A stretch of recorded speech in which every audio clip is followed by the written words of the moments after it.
जय हिंद साथियों, स्वागत है आपका self study classes Vishwamit Jain YouTube channel और दोस्तों ऐप में। दोस्तों बहुत सारे स्टूडेंट को ऐप डाउनलोड नहीं करते बन रहा है या फिर कर भी लिया है तो कोर्स भी नहीं देख पा रहे हैं। तो मैं आज उनको बता दूं कि ये जो सेल्फ स्टडी क्लासेस इस प्रकार से जब आप प्ले स्टोर से करते हैं तो ये आपका वेल जो है आइकन उसमें लगा हुआ है ना। तो इस प्रकार से सेल्फ स्टडी क्लासेस आपको सर्च करना है और ऐसे आइकन में आपको ऐप मिलने वाला है। ठीक है, तो दोस्तों हम देखें कि प्ले स्टोर में आपको इस प्रकार से दिखेगा ये सेल्फ स्टडी क्लासेस। ठीक है, ये प्ले स्टोर में आपको सेल्फ स्टडी क्लासेस का ऐप दिखने वाला है। ठीक है, ये इमेज उसमें डली है, ये आइकन, ये लोगो उसमें डला है। ठीक है, अब दोस्तों इसको इंस्टॉल करना है, यहां से आप इंस्टॉल करेंगे। ठीक है, अब इंस्टॉल करेंगे तो वहां पर आपको नंबर मांगेगा, जीमेल नंबर मांगेगा, तो आपको ओटीपी आएगा, तो आप रजिस्टर करके आगे बढ़ेंगे। जय हिंद साथियों, स्वागत है आपका सेल्फ स्टडी क्लासेस ऐप में और दोस्तों यूट्यूब चैनल में। दोस्तों अगर अभी तक आपने सेल्फ स्टडी क्लासेस का ऐप डाउनलोड नहीं किया तो आज ही सेल्फ स्टडी क्लासेस का ऐप जरूर डाउनलोड करें। ठीक है, हिंदी साहित्य का संपूर्ण कोर्स लॉन्च किया गया दोस्तों सेल्फ स्टडी क्लासेस ऐप में। आप मास्टर कैडर एग्जाम की तैयारी कर रहे हैं, टीजीटी, पीजीटी, जूनियर टेट या हिंदी साहित्य से संबंधित किसी भी एग्जाम की तैयारी कर रहे हैं तो सेल्फ स्टडी क्लासेस ऐप आपके लिए दोस्तों बहुत ही बढ़िया ट्रिकी कोर्स लॉन्च किया गया है। विस्तृत अध्ययन जहां पर आपको टॉपिक वाइज टेस्ट और लाइव क्लासेस सारी चीज, डाउट सॉल्यूशन सब कुछ मिलता है, तो जरूर डाउनलोड करें। और दोस्तों आज हम डाउट से जो क्लियर की क्लास लेकर आते हैं, इसी प्रकार से आज हमारी ये 6वीं क्लास है, इसको हम देखते हैं। आपसे पूछा जाता है ढोला मारूरा दोहा के रचनाकार कौन है। ढोला मारूरा दोहा के रचनाकार कौन है। अब दोस्तों ये डाउट्स नंबर 1, यहां पर आपकी दो चीजें मिलती हैं, एक तो कल्लोल कवि और दूसरा कौशल लाभ। ठीक है, अब दोस्तों क्वेश्चन में आपसे जब पूछा जाता है तो एक ही आता है, या तो कौशल लाभ विकल्प में देगा या कल्लोल कवि देगा। ऐसा क्यों? ऐसा इसलिए है कि सबसे पहले जो मूल रचना थी ढोला मारूरा दोहा वो कल्लोल कवि की थी, लेकिन दोस्तों बाद में कौशल लाभ ने इसमें और भी दोस्तों छंद जोड़े, है ना, कुछ पद और जोड़ दिए इस ढोला मारूरा दोहा में, तो ढोला मारूरा दोहा के रचनाकार कौशल लाभ को माना जाने लगा। लेकिन क्वेश्चन पूछा जाता है तो अपन को उत्तर कैसे लगाना? विकल्प अनुसार, क्योंकि ढोला मारूरा दोहा के रचनाकार कल्लोल कवि भी सही है और कौशल लाभ भी सही है। विकल्प अनुसार अपन को उत्तर कल्लोल कवि और कौशल लाभ लगाना, दोनों एक साथ विकल्प में कभी नहीं आएगा। ठीक है, तो ये डाउट्स नंबर 1 आपका क्लियर। दूसरा क्वेश्चन है दोस्तों, आप यहां पर कलम का जादूगर किसे कहा जाता है, यहां से क्वेश्चन आते हैं और दोस्तों कंफ्यूजन यहां से होता है भयंकर, है ना। अगर ये ऐसे क्वेश्चन आपका आएगा कलम का जादूगर तो आपको याद रख लेना राम वृक्ष बेनीपुरी, ऐसे याद कर लेना, बोले वृक्ष की कलम का जादू, वृक्ष की कलम का जादू, वृक्ष की कलम का जादू, तो कलम का जादूगर अगर आए तो राम वृक्ष बेनीपुरी। लेकिन अगर आपसे पूछा जाए कि कलम का जादूगर तो राम वृक्ष बेनीपुरी, कलम का सिपाही तो लगाना प्रेमचंद, कलम का मजदूर किसे कहा जाता है तो प्रेमचंद, भाषा का जादूगर शिव पूजन सहाय को कहा जाता है, और दोस्तों शब्दों का जादूगर कमलेश्वर, शब्दों का जादूगर कमलेश्वर, और बिंब का जादूगर कहा जाता है केदारनाथ सिंह को। तो डाउट्स क्लियर, कलम का जादूगर राम वृक्ष बेनीपुरी, कलम का सिपाही प्रेमचंद को कहा जाता है। ये जीवनी अलग है दोस्तों, एक कलम का सिपाही जीवनी लिखी थी किसने? अमृत राय ने। कलम का मजदूर जीवनी लिखी थी किसने? मदन गोपाल ने। लेकिन अगर कहा जाता है, ये आपसे पूछा जाए कि कलम का सिपाही किसे कहा जाता है तो आप बताओगे प्रेमचंद को। कलम का मजदूर किसे कहा जाता है तो प्रेमचंद को। भाषा का जादूगर किसे कहा जाता तो शिव पूजन सहाय, शब्दों का जादूगर किसे कहा जाता तो कमलेश्वर, बिंब का जादूगर केदारनाथ सिंह। ठीक है, तो इनको दोस्तों अपन को पढ़ना है, इनको याद करना है। ठीक है, और कलम का जादूगर पूछा गया था तो उत्तर होगा राम वृक्ष बेनीपुरी। क्वेश्चन कैसे भी आपसे पूछ लिया जाए आपको तैयार रहना है। ठीक है, अगला डाउट्स दोस्तों अपना है कवि सम्राट किसे कहा जाता है। दो क्वेश्चन यहां से बनते हैं, कौन कौन से? एक तो आपसे पूछा जाता है उपन्यास सम्राट किसे कहा जाता है, दूसरा क्वेश्चन आपसे पूछा जाता है कवि सम्राट किसे कहा जाता। तो दोनों में डाउट्स होता है कभी कभी। तो उपन्यास सम्राट अगर आपसे पूछा जाए तो आपको लगाना है प्रेमचंद, और अगर कवि सम्राट आपसे पूछा जाए तो आपको लगाना हरिऔध। हरिऔध ने दोस्तों नागरिक प्रचारिणी सभा में निःशुल्क सेवाएं दी थी, इसलिए वहां से इनको कवि सम्राट की उपाधि मिली थी। तो कवि सम्राट हरिऔध और उपन्यास सम्राट प्रेमचंद। बोले हरि चाहे तो कवि को सम्राट बना दें, हरि चाहे तो कवि को सम्राट बना दें, तो हरि से हरिऔध और कवि सम्राट हरिऔध, है ना, उपन्यास सम्राट प्रेमचंद। Doubts clear? अगला देखो, यहां पर आते छायावाद का प्रवर्तक किसे माना जाता है। यहां भी बहुत सारे लोगों को डाउट्स है। कैसे? सबसे पहले तो क्वेश्चन नॉर्मल पूछा जाता है। कुछ लोगों की मन में धारणा है उत्तर मुकुटधर पांडे। यहां पर मुकुटधर पांडे नहीं होगा। अगर क्वेश्चन ऐसा आता है कि छायावाद का प्रवर्तक किसे माना जाता है, तो आपका राइट आंसर हो जाएगा जयशंकर प्रसाद। अगर आपसे पूछा जाता है कि रामचंद्र शुक्ल ने छायावाद का प्रवर्तक किसे माना, तब आपका 100% उत्तर होगा मुकुटधर पांडे। अगर आपसे क्वेश्चन पूछा जाता है कि नंद दुलारी वाजपेयी ने छायावाद का प्रवर्तक किसे माना, तब आपका 100% उत्तर होगा पंत को। लेकिन नॉर्मल क्वेश्चन अगर पूछा जाता कि छायावाद का प्रवर्तक किसे माना जाता, तब आपका उत्तर होगा जयशंकर प्रसाद। ठीक है। और अगर आपसे पूछा जाता है कि ईला चंद्र जोशी ने छायावाद का प्रवर्तक किसे माना, तब आपका उत्तर भी होगा क्या? जयशंकर प्रसाद। तो यहां पर 4 विकल्प, 4 प्रश्न आपके बन जाते। रामचंद्र शुक्ल ने किसे माना? मुकुटधर पांडे। नंद दुलारी वाजपेयी ने किसे माना? पंत को। ईला चंद्र जोशी ने किसे माना? जयशंकर प्रसाद को। और नॉर्मल अगर पूछा जाता है तो जयशंकर प्रसाद। Doubts clear? बहुत बढ़िया, लाइक जरूर कर देना दोस्तों। यहां पर देखो, राग गोविंद किसकी रचना है, या राग गोविंद की रचनाकार कौन है, ऐसा क्वेश्चन आपसे आता है। तो आप दोस्तों कंफ्यूज होते किसमें? एक रचना है गीत गोविंद, और एक रचना है राग गोविंद, और एक रचना है गीत गोविंद की टीका, है ना। तो इसको आप देखो, समझो। राग गोविंद, बोले राग किया गोविंद से किसने? राग किया गोविंद से किसने? मीराबाई ने। तो राग गोविंद की रचनाकार मीराबाई होंगे कि जयदेव? बोले सर नहीं, राग तो मीराबाई ने किया गोविंद से, इसलिए राग गोविंद मीराबाई, है ना। बोले गीत गोविंद के गाए किसने? जयदेव ने, है ना। गीत गोविंद के गाए जयदेव ने, तो गीत गोविंद के रचनाकार जयदेव, राग गोविंद की रचनाकार मीराबाई। ठीक है। अब दोस्तों आपसे पूछा जाता है एक क्वेश्चन और, गीत गोविंद की टीका, गीत गोविंद की टीका, तो गीत गोविंद की टीका किसकी रचना है? तो ये गीत गोविंद की टीका मीराबाई की है। गीत गोविंद की टीका मीराबाई, गीत गोविंद जयदेव, और राग किया गोविंद से मीराबाई ने, तो मीराबाई। Clear doubts? लाइक जरूर कर देना दोस्तों। ठीक है। सरस्वती पत्रिका के संस्थापक कौन थे? अब दोस्तों यहां क्या डाउट्स होता है वो देखो। सबसे पहले तो यहां एक तो होता है संस्थापक और संपादक। संपादक में, ये संस्थापक और संपादक में डाउट्स होता आपके अंदर कि आपने पढ़ा था कि सरस्वती पत्रिका के संपादक आपने अधिकांश महावीर प्रसाद द्विवेदी को पढ़ा, लेकिन आज ये डाउट्स आपका क्लियर होने वाला है दोस्तों। अगर ऐसा क्वेश्चन आए कि सरस्वती पत्रिका के संस्थापक कौन है, संस्थापक कौन है, तब आपका उत्तर हो जाएगा क्या? चिंतामणि घोष। संस्थापक अगर पूछा जाएगा तो चिंतामणि घोष। अगर आपसे पूछा जाए कि सरस्वती पत्रिका के प्रथम संपादक कौन थे, तो प्रथम संपादक में आपका उत्तर हो जाएगा श्याम सुंदर दास। ये प्रथम संपादक थे। क्या थे? संपादक। और फिर अगर आपसे पूछा जाए कि दोस्तों सरस्वती पत्रिका के जो संपादक थे वो कौन थे, अगर ये ऑप्शन में आपके नहीं आ रहा है और महावीर प्रसाद द्विवेदी आपका दिया है, तो आप महावीर प्रसाद द्विवेदी लगाओगे। ठीक है। लेकिन ऐसा क्वेश्चन आता है कि महावीर प्रसाद द्विवेदी सरस्वती पत्रिका के संपादक कब बने, तो कब बने? 1903 में ये बने थे, है ना। प्रथम संपादक कौन थे? श्याम सुंदर दास। स्थापना किसने की थी या संस्थापक कौन थे? तो चिंतामणि घोष। एक और क्वेश्चन, सबसे पहले सरस्वती पत्रिका कहां से प्रकाशित हुई थी? तो सबसे पहले दोस्तों एक काशी से प्रकाशित हुई थी। याद रख लेना, आपके ऑप्शन में प्रयाग आएगा, है ना, लेकिन ये सबसे पहले काशी में और फिर उसके बाद प्रयाग से। ठीक है। तो ये भी आपको याद रख लेना। तो सरस्वती पत्रिका के संस्थापक कौन थे? चिंतामणि घोष। डाउट्स नंबर 1 आपका क्लियर, है ना। अब दोस्तों यहां पर आप बात करते हैं कि प्रेम और रोमांस का कवि किसे कहा जाता है। डाउट्स नंबर 2, यहां पर कैसे? एक क्वेश्चन आपका पूछा जाता है छई रोमांस का कवि किसे कहा जाता है।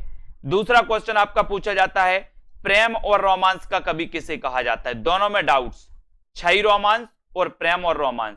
ठीक है, तो इसको याद रख लेना दोस्तों कि प्रेम और रोमांस, प्रेम की बात आई तो बोले हमारे अंचल में भी प्रेम किया जाता है, अंचल में, है ना। और छई रोमांस का कवि कौन है, तो छई रोमांस का कवि कौन है, बच्चन। बोले बच्चन क्या करते हैं, बच्चन से बच्चे, बच्चे क्या करते, बोले छई रोमांस करते, छई रोमांस कौन करते, बच्चन। तो बच्चन से छई रोमांस के कवि कहलाते हैं, इन्हें कहा जाता है। और प्रेम और रोमांस का कवि कहा जाता है दोस्तों रामेश्वर शुक्ल अंचल को, है ना। इन्हें प्रेम और रोमांस का कवि कहा जाता है, याद रख लेना। डाउट्स नंबर 2 आपके यहां पर क्लियर हो जाता है ना। प्रेम और रोमांस का कवि रामेश्वर शुक्ल अंचल और छई रोमांस का कवि हरिवंश राय बच्चन, ठीक है। ओके, लाइक जरूर कर देना, अपने मित्रों तक ये सीरीज को जरूर दोस्तों शेयर करें, डाउट्स वाली सीरीज। हिंदी का स्टील किसे कहा जाता है, आपसे पूछा जाता है, तो आप क्या बताओगे, हिंदी का स्टील किसे कहा जाता है, बताइए। 4 विकल्प हैं, अगर आपसे उत्तर बन रहा है तो आपको जरूर बताना है। यहां से 2 क्वेश्चन आते दोस्तों, एक तो आता है एडिशन, हिंदी का एडिशन किसे कहा जाता है, और एक आता है हिंदी का स्टील किसे कहा जाता है, दोनों में कंफ्यूजन होता है। तो आपको कैसे याद रखना, हिंदी का स्टील, बोले सर हम स्टील के क्या लगवाएंगे, बाल लगवाएंगे, अपने जो बाल होते हैं ना, बाल स्टील के लगवाएंगे, काहे के, स्टील के। तो अब आपसे कभी भी पूछा जाएगा कि हिंदी के स्टील किसे कहा जाता, तो स्टील से आपको याद आ जाएगा कि हम स्टील के बाल लगवाएंगे, तो बालकृष्ण भट्ट को हिंदी का स्टील कहा जाता है। हिंदी का माउंटेन भी इन्हें कहा जाता है दोस्तों, बालकृष्ण भट्ट को, ठीक है। अब फिर आएगा आपका हिंदी का एडिशन किसे कहा जाता है, तो एडिशन कहा जाता है किसे, प्रताप नारायण मिश्र को। यहां पर आया सन, और सन का बोले सर बहुत प्रताप होता है, एक सन माने सूर्य, एक सन माने पुत्र, दोनों ही का प्रताप होता है, सूर्य का भी होता है और पुत्र का भी बहुत प्रताप होता है ना। तो एडिशन किसे कहा जाता, प्रताप नारायण मिश्र को, और स्टील किसे कहा जाता, बालकृष्ण भट्ट को। भूलना नहीं है, दोनों क्वेश्चन आते हैं, ठीक है। भारतेंदु प्रगेंदु, भारतेंदु प्रगेंदु किसे कहा जाता है, क्वेश्चन आपके लिए।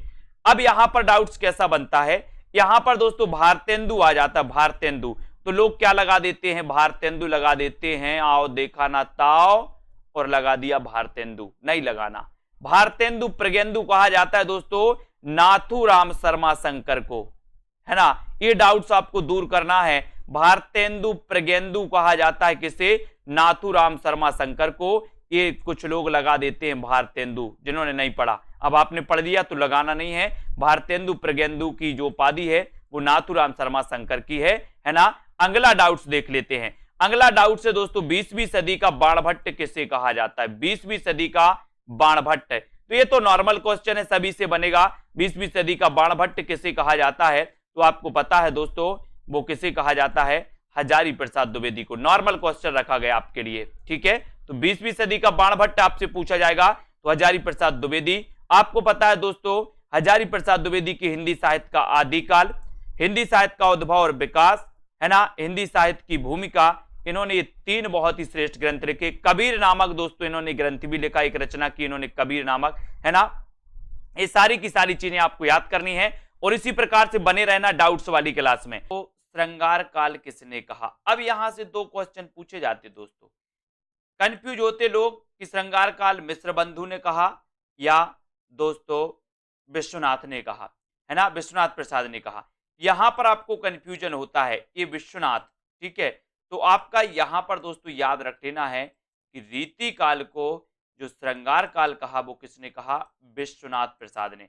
यानी कि ये नंबर जो है वो बिल्कुल सही है, क्योंकि श्रृंगार तो विश्व के लोग करते हैं, विश्व के लोग करते हैं, तो विश्वनाथ प्रसाद क्या बोलेंगे, रीति काल को श्रृंगार काल कहेंगे, है ना। फिर आपसे एक क्वेश्चन और आता है कि रीति काल को अलंकृत काल किसने कहा, तो यहां पर डाउट्स आपका रहता है और क्वेश्चन पूछा भी जाता है।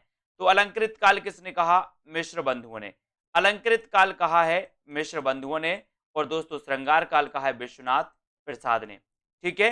तो डाउट्स आपका क्लियर हो गया। अब दोस्तों बात करते हैं अगले प्रश्न की, रीति काल का प्रवर्तक किसे माना जाता है, एक नॉर्मल क्वेश्चन आपसे पूछा जाता है, तो आप कंफ्यूज होते क्योंकि आपको पता है रीति काल का प्रवर्तक रामचंद्र शुक्ल ने किसे माना, चिंतामणि को। श्याम सुंदर दास ने किसे माना, केशव दास को। डॉक्टर नगेंद्र ने किसे माना, केशव दास को, है ना। और कालक्रम की दृष्टि से अगर देखें तो कौन होंगे, कृपाराम, ठीक है। तो आपसे देखो कितने प्रकार से क्वेश्चन पूछे जाएंगे। सबसे पहले क्वेश्चन पूछा जाएगा रीति काल का प्रवर्तक किसे माना जाता, तो आपको उत्तर लगा देना है केशवदास। ठीक है, फिर आपसे पूछा जाएगा डॉक्टर नरेंद्र रीतिकाल का प्रवर्तक किसे माना, उत्तर लगा देना केशवदास। फिर आपसे पूछा जाएगा श्याम सुंदर दास ने रीतिकाल का प्रवर्तक किसे माना, तो उत्तर लगा देना केशवदास। लेकिन आपसे पूछा जाएगा कि रामचंद्र शुक्ल ने रीतिकाल का प्रवर्तक किसे माना, तो आपका उत्तर हो जाएगा क्या, चिंतामणि। आपका उत्तर चेंज हो जाएगा, चिंतामणि सही होगा। लेकिन अगर आपसे पूछा जाएगा कि कालक्रम की दृष्टि से रीतिकाल के प्रवर्तक कौन माने जाते हैं, तो उत्तर हो जाएगा कौन दोस्तों, कृपाराम। कृपाराम। ठीक है, तो यहां पर आपके 3-4 प्रश्न रहते हैं जिसमें आप हमेशा दोस्तों क्या कंफ्यूज होते रहते हैं। Clear doubts. अगला क्वेश्चन, अगला क्वेश्चन है दोस्तों, हिंदी साहित्य का प्रथम बड़ा महाकाव्य कौन सा है, कौन सा है, ये क्वेश्चन आता है, तो आप कंफ्यूज नहीं होना। प्रथम जो बड़ा महाकाव्य है वो बड़ा महाकाव्य है दोस्तों पद्मावत। आपसे क्वेश्चन आता है कि हिंदी का प्रथम महाकाव्य कौन सा है, उत्तर होता है पृथ्वीराज रासो। लेकिन आपसे क्वेश्चन आता है कि हिंदी का प्रथम प्रमाणिक महाकाव्य कौन सा है, तो पद्मावत। हिंदी का प्रथम बड़ा महाकाव्य कौन सा है, तो पद्मावत, है ना। खड़ी बोली का प्रथम महाकाव्य कौन सा है, तो प्रिय प्रवास, है ना। ये भी आपको याद रख लेना। तो यहां से याद रख लेना दोस्तों, हिंदी का प्रथम महाकाव्य पृथ्वीराज रासो, रचनाकार चंद्रवरदाई। हिंदी का प्रथम प्रमाणिक महाकाव्य पद्मावत, रचनाकार जायसी, है ना। हिंदी खड़ी बोली का प्रथम महाकाव्य प्रिय प्रवास, रचनाकार हरिऔध। हरिऔध। ठीक है, ये भी आपको याद रख लेना। यहां से आपके जो क्वेश्चन है वो क्या हो जाती है, क्लियर। ये डाउट्स वाले प्रश्न आपसे पूछे जाते हैं। अगला क्वेश्चन, अनित्य किसकी रचना है, अनित्य रचना बताना है दोस्तों। तो यहां पर आपको बताना है कि अनित्य के रचनाकार कौन है। तो यहां पर दो लोगों की रचना है दोस्तों अनित्य, है ना। तो एक तो बदी उज्जमा की और एक मृदुला गर्ग की। तो यहां पर आपको याद रख लेना कि जो बदी उज्जमा है इनकी अनित्य क्या है, कहानी। इनकी अनित्य क्या है, कहानी। जबकि मृदुला गर्ग का ये क्या है, उपन्यास है। तो अगर आपसे नॉर्मल क्वेश्चन पूछा जाए कि अनित्य किसकी रचना है, तो दो में से आपको कोई एक विकल्प मिलेगा। आपसे पूछा जाए अनित्य कहानी के रचनाकार कौन है, तो आपका उत्तर हो जाएगा बदी उज्जमा। अनित्य अनित्य उपन्यास की रचनाकार कौन है, तो आपका उत्तर हो जाएगा मृदुला गर्ग। ठीक है, ये आपको याद रख लेना। बदी उज्जमा की अनित्य कहानी है, मृदुला गर्ग की अनित्य ये क्या है, उपन्यास है। ठीक है, अगला क्वेश्चन देख लेते हैं दोस्तों, पीली आंधी उपन्यास किसका है। अगर इस प्रकार से क्वेश्चन आपका आता है पीली आंधी उपन्यास, तो मैंने कई बार आपको बताया, बोले सर जब सरसों फूलता है खेतों में, खेतन में जब सरसों फूलता है तो ऐसा लगता है मानो पीली आंधी आ गई हो। कहां पे, खेतन में। खेतन में तो खेतान, पीली आंधी कहां आती, बोले सर खेतन में। तो पीली आंधी उपन्यास किसका होगा, खेतन का, प्रभा खेतान का। लेकिन एक क्वेश्चन और आता है दोस्तों, काली आंधी। काली आंधी किसका उपन्यास है, तो काली आंधी कमलेश्वर। का से काली और का से कमलेश्वर। याद रख लेना, कंफ्यूज नहीं होना। पीली आंधी और काली आंधी, पीली आंधी कहां आएगी, खेतन में तो खेतान, और काली आंधी का से काली आंधी, का से कमलेश्वर। ठीक है, तो काली आंधी उपन्यास किसका है, कमलेश्वर को। ठीक है, तो ये तो थे दोस्तों आपके डाउट्स वाले प्रश्न। ऐसे अनेकों वीडियो आएंगे। किसकी रचना है, 4 विकल्प है, महादेवी वर्मा की, दिनकर, प्रतिभा अग्रवाल या फिर अलका सरावगी। अब ऐसा अगर क्वेश्चन आता है तो कई लोग कंफ्यूज होते, कैसे कंफ्यूज होते हैं। डाउट्स नंबर 1, रश्मि और रश्मि रथी, है ना। तो रश्मि तो यहां पूछा गया, तो यहां तो उत्तर आपका महादेवी वर्मा हो जाएगा। लेकिन यहां पर रश्मि रथी पूछा जाता तो उत्तर दिनकर होता। याद रख लेना, कई लोग कंफ्यूज होते रश्मि और रश्मि रथी में। तो रश्मि महादेवी वर्मा जी की रचना है और ये महादेवी वर्मा जी की बौद्ध धर्म से प्रभावित रचना है। कई बार ऐसा भी पूछा जाता है कि महादेवी वर्मा की कौन सी रचना बौद्ध धर्म से प्रभावित है, तो ये रश्मि रचना है महादेवी जी की।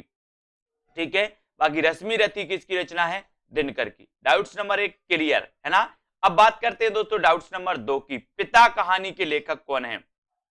दोस्तों ये 3 लेखकों के द्वारा एक कहानी लिखी गई, जिनमें देखें अपन ज्ञान रंजन की भी पिता कहानी है, महीप सिंह की भी पिता कहानी है, और धीरेन्द्र अस्थाना की भी दोस्तों पिता कहानी है। तो आपको याद रख लेना, बोले पिता ज्ञान देते हैं तो ज्ञान रंजन, है ना। महीप रहते या समीप रहते हैं, ऐसे कर लेना, महीप या समीप रहते हैं पिता, तो महीप सिंह की भी दोस्तों क्या है ना, ये पिता कहानी है। धीरेन्द्र अस्थाना, और दोस्तों धीरे धीरे पिता हमारा क्या करते हैं, ज्ञान बढ़ाते हैं, है ना, हमारा पालन पोषण करते हैं। तो धीरेन्द्र अस्थाना की भी पिता कहानी, तीनों की है, कंफ्यूज नहीं होना कभी, कहानी है और है ना। ज्ञान रंजन जी की पिता कहानी, महीप सिंह की पिता कहानी है, और धीरेन्द्र अस्थाना की भी पिता कहानी है। ठीक है, तो अब आपसे पूछा जाएगा पिता कहानी के लेखक कौन है, तो इन तीन में से एक विकल्प आपके सामने आएगा, उसमें उत्तर आपको टिक करना होगा। ठीक है, डाउट्स नंबर 2 आपका क्लियर। बढ़ते हैं दोस्तों अगले क्वेश्चन की ओर। वसीयत नाटक के लेखक कौन है, वसीयत नाटक। अब यहां भी दोस्तों डाउट्स आपके लिए होता है, क्योंकि ये जो वसीयत नाटक है, ये वसीयत नाटक दो लेखकों का है, एक तो भगवती चरण वर्मा और दूसरे नाग बोडस। ठीक है, तो आपसे जब पूछा जाएगा कि वसीयत नाटक के लेखक कौन है, तो या तो भगवती चरण वर्मा आपके ऑप्शन में होगा या फिर नाग बोडस आपके ऑप्शन में होगा। ठीक है, दोनों ऑप्शन में नहीं आएगा। आपको याद रख लेना कि वसीयत नाटक के लेखक कौन है, भगवती चरण वर्मा और नाग बोडस। बोले नाग की वसीयत भगवती को सौंप दी, नाग की वसीयत किसको सौंप दी, भगवती को। तो नाग बोडस और भगवती चरण वर्मा दोनों का नाटक है वसीयत। ठीक है, तो डाउट्स नंबर 3 क्लियर है ना। अगला क्वेश्चन है दोस्तों, अगला जो अपना डाउट्स है, तीसरा हाथी नाटक के लेखक कौन है। एक क्वेश्चन पूछा जाता है अंधों का हाथी और दूसरा क्वेश्चन पूछा जाता है तीसरा हाथी, दोनों में कंफ्यूजन होता है, तीसरा हाथी और अंधों का हाथी। ठीक है, तो यहां से याद रख लेना तीसरा हाथी ये दोस्तों किसका है, रमेश बख्शी का, ये रमेश बख्शी का नाटक है, जबकि अंधों का हाथी जो नाटक है वो शरद जोशी का है। अब याद रख लेना, बोले अंधों का हाथी जोश में आ गया, अंधों का हाथी काय में आ गया, जोश में आ गया, है ना। और तीसरा हाथी है, बोले रमेश बख्शी का ये तीसरा हाथी है ना। एक हाथी, दो हाथी, तीसरा हाथी, तो रमेश बख्शी का तीसरा हाथी है। ठीक है, शरद जोशी अंधों का हाथी। ठीक है, तो क्लियर। डाउट्स नंबर आपसे पूछा जाएगा तीसरा हाथी के रचनाकार कौन है, तो आप उत्तर लगा देना रमेश बख्शी। आपसे पूछा जाएगा अंधों का हाथी की रचनाकार कौन है, तो आप उत्तर लगाना शरद जोशी। ठीक है, बात कर लेते हैं दोस्तों, और एक और है दोस्तों पागल हाथी। पागल हाथी एक लघु कथा है प्रेमचंद जी की, पागल हाथी। ठीक है, तो पागल हाथी को भी आपको याद रख लेना। अब एक क्वेश्चन और पूछा जाता है दोस्तों, डाउट्स नंबर 5, अभिमान मेरु किसे कहा जाता है, कई बार पूछा गया। अब दोस्तों यहां पर एक तो मेरु आ गया, मेरु, तो बहुत सारे लोग क्या लगा देते हैं, मेरु तुंग लगा देते हैं, लेकिन ऐसा नहीं करना। अभिमान मेरु, पुष्पदंत ने स्वयं को अभिमान मेरु कहा था, है ना, पुष्पदंत ने स्वयं को क्या कहा था, अभिमान मेरु कहा था। तो अभिमान मेरु कहा जाता है पुष्पदंत को, है ना। अपभ्रंश का भवभूति कहा जाता है पुष्पदंत को, याद रख लेना। इनकी एक रचना आपने पढ़ी होगी दोस्तों, महापुराण दोस्तों, जिसमें 63 सलाका पुरुषों का वर्णन किया गया है। तो पुष्पदंत को अभिमान मेरु कहा जाता है, ना कि मेरु तुंग को। कंफ्यूज नहीं होना, यहाँ मेरु आया तो बहुत सारे, लगभग मान के चलो कि 50% लोग तो मेरु तुंग लगा कर आते, जिनको नहीं पता होता। ठीक है, तो दोस्तों इसी प्रकार से उत्तरार्ध भक्तमाल के रचनाकार कौन है। अब दोस्तों यहां पर देखो कितने डाउट्स होते हैं। आपसे एक क्वेश्चन पूछा जाता है भक्तमाल की रचनाकार कौन है, फिर पूछा जाता है उत्तरार्ध भक्तमाल के रचनाकार कौन है, फिर पूछा जाता है भक्तमाल के टीकाकार कौन है, फिर पूछा जाता है नव भक्तमाल के रचनाकार कौन है। चारों रचनाओं में आप कंफ्यूज होते हो, लेकिन याद रख लेना ये उत्तरार्ध भक्तमाल की जो रचनाकार हैं वो भारतेंदु हैं, है ना। याद रख लेना, बोले भारत में भक्तों के उत्तर देते हैं भगवान, भक्तों के उत्तर, है ना, तो भारतेंदु हो जाएगा। अगर भक्तमाल अकेला आपसे पूछा जाए तो नाभादास सही हो जाएगा। ठीक है, भक्तमाल के टीकाकार कौन है, तो उत्तर हो जाएगा क्या, प्रियादास। और आपसे पूछा जाए कि नव भक्तमाल के रचनाकार कौन है, नव भक्तमाल के, तो आप राधा चरण गोस्वामी लगा देना। ठीक है, राधा चरण गोस्वामी। तो आपके 4 प्रश्न यहां से बनते हैं, भक्तमाल के रचनाकार नाभादास, उत्तरार्ध भक्तमाल के रचनाकार भारतेंदु, है ना। फिर आपसे पूछा जाता है भक्तमाल के टीकाकार प्रियादास, नव भक्तमाल के रचनाकार कौन है, तो राधा चरण गोस्वामी। ठीक है, डाउट्स नंबर 1 क्लियर। दूसरी बात करते महापात्र किसे कहा जाता है, तो महापात्र आपको बताना है दोस्तों, निराला, नरहरि बंदीजन, रहीम या फिर विद्यापति में से। तो यहां पर जो डाउट्स नंबर आपका 2 है, क्या डाउट्स होता है, जिनने नहीं पढ़ा वो महापात्र को सीधे सीधे लगा के आते हैं क्या, निराला। लेकिन आपको पता है कि निराला को महापात्र नहीं महाप्राण कहा जाता है। महाप्राण निराला को, जबकि महापात्र कहा जाता है नर हरि बंदीजन। बोले हम हरि के, नर जो हैं वो हरि के महापात्र हैं, याद रख लेना। नर हरि बंदीजन इन्हें महापात्र कहा जाता है और निराला को कहा जाता है महाप्राण। बोले हमारा महाप्राण निराला है, हमारा महाप्राण निराला है। इस प्रकार से तो डाउट्स नंबर 2 क्लियर। बात करें 3 की, उसने कहा था कि रचनाकार कौन है, आपसे पूछा जाएगा उसने कहा था कि रचनाकार कौन है। तो ये तो सबको पता है कि सर ये जो कहानी है ये फ्लैशबैक शैली में लिखी गई कहानी है और इस कहानी के जो लेखक है वो चंद्रधर शर्मा गुलेरी है ना। उसने कहा था, बुद्धू का कांटा और सुखमय जीवन, इनकी ये 3 प्रसिद्ध कहानियां मानी जाती हैं चंद्रधर शर्मा गुलेरी की। जबकि दोस्तों उसने नहीं कहा था कि रचनाकार कौन है, शैलेश मटियानी। कभी कभी आपसे पूछा जाए उसने नहीं कहा था कि रचनाकार कौन है, तो आप कहोगे यार कि ये वो ही पूछा होगा, उसने कहा था, लेकिन ये गड़बड़ हो गया होगा, परीक्षक ने, प्रिंट करने वाले ने नहीं लिख दिया, अपन तो उत्तर सही लगाएं, है ना। तो ये उसने नहीं कहा था, ये दोस्तों रचना शैलेश मटियानी की, और तुमने कहा था एक रचना नागार्जुन की। तो 3 डाउट्स वाले क्वेश्चन, उसने कहा था चंद्रधर शर्मा गुलेरी, उसने नहीं कहा था शैलेश मटियानी, तुमने कहा था नागार्जुन। ठीक है, क्लियर। चौथा क्वेश्चन अपन देखते हैं दोस्तों, आदिकाल को चारण काल किसने कहा। कई बार क्वेश्चन पूछा जाता है और डाउट्स में बहुत सारे लोग दोस्तों क्या कर देते, गलत कर देते हैं। तो आदिकाल को चारण काल दोस्तों 2 विद्वानों ने कहा है, एक तो रामकुमार वर्मा ने और दूसरा गिरियर्सन ने। तो अब आप कंफ्यूज नहीं होना, विकल्प में एक ही आएगा, या तो रामकुमार वर्मा आपसे दिया जाएगा या फिर गिरियर्सन आपको दिया जाएगा। ठीक है, तो आदिकाल को चारण काल रामकुमार वर्मा ने भी कहा है और गिरियर्सन ने भी कहा है। ठीक है, क्लियर। आगे देखते हैं दोस्तों, चरणों में गिरे, बोले राम के चरणों में गिरे, तो राम से रामकुमार वर्मा और गिरे से गिरियर्सन, दोनों ने कहा है चारण काल, आदिकाल को। ठीक है, डाउट्स नंबर 5, जो सबसे खतरनाक क्वेश्चन है दोस्तों, है ना, ये क्वेश्चन सबसे खतरनाक है। स्वर्ण युग और स्वर्ण काल, लोग बहुत कंफ्यूज होते हैं, हम भी कंफ्यूज हो जाते हैं, है ना। तो स्वर्ण युग किसने कहा और स्वर्ण काल किसने कहा, तो यहां याद रख लेना दोस्तों, ये मैंने आपको सुधार के दिया है कि स्वर्ण युग जो कहा है वो कहा है श्याम सुंदर दास ने, और स्वर्ण काल जो कहा है वो स्वर्ण काल कहा है किसने, गिरियर्सन ने। इसको आपको याद रख लेना है। बोले स्वर्ण के काल में गिरे, स्वर्ण के काल में गिरे, ऐसे याद रख लेना आपको। स्वर्ण के काल में गिरे, तो गिरे से बनेगा गिरियर्सन स्वर्ण काल, और श्याम सुंदर स्वर्ण युग, है ना। बोले श्याम सुंदर का जो युग था वो श्याम सुंदर युग था, स्वर्ण युग था। श्याम सुंदर का युग कैसा था, सुंदर युग था।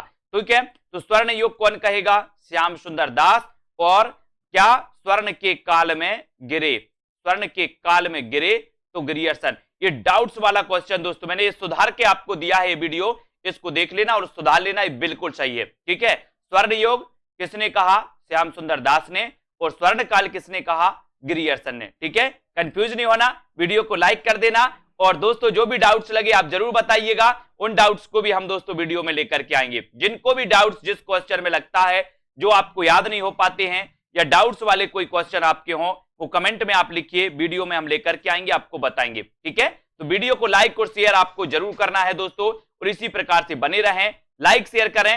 सेल्फ स्टडी क्लासेस के दोस्तों coaching app self study classes से जुड़ जाइए, उसको दोस्तों डाउनलोड कर लीजिए। ठीक है, तो आज के इस वीडियो के लिए बस इतना ही। जय हिंद। दोस्तों बहुत सारे स्टूडेंट को ऐप डाउनलोड नहीं करते बन रहा है, या फिर कर भी लिया है तो कोर्स भी नहीं देख पा रहे हैं। तो मैं आज उनको बता दूं कि ये जो सेल्फ स्टडी क्लासेस इस प्रकार से जब आप प्ले स्टोर से करते हैं तो ये आपका वेल जो है आइकन उसमें लगा हुआ है ना। तो इस प्रकार से सेल्फ स्टडी क्लासेस आपको सर्च करना है और ऐसे आइकन में आपको ऐप मिलने वाला है। ठीक है, तो दोस्तों हम देखें कि प्ले स्टोर में आपको इस प्रकार से दिखेगा ये सेल्फ स्टडी क्लासेस। ठीक है, ये प्ले स्टोर में आपको सेल्फ स्टडी क्लासेस का ऐप दिखने वाला है। ठीक है, ये इमेज उसमें डली है, ये आइकन, ये लोगो उसमें डला है। ठीक है, अब दोस्तों इसको इंस्टॉल करना है, यहां से आप इंस्टॉल करेंगे। ठीक है, अब इंस्टॉल करेंगे तो वहां पर आपको नंबर मांगेगा, जीमेल नंबर मांगेगा, तो आपको ओटीपी आएगा, तो आप रजिस्टर करके आगे बढ़ेंगे।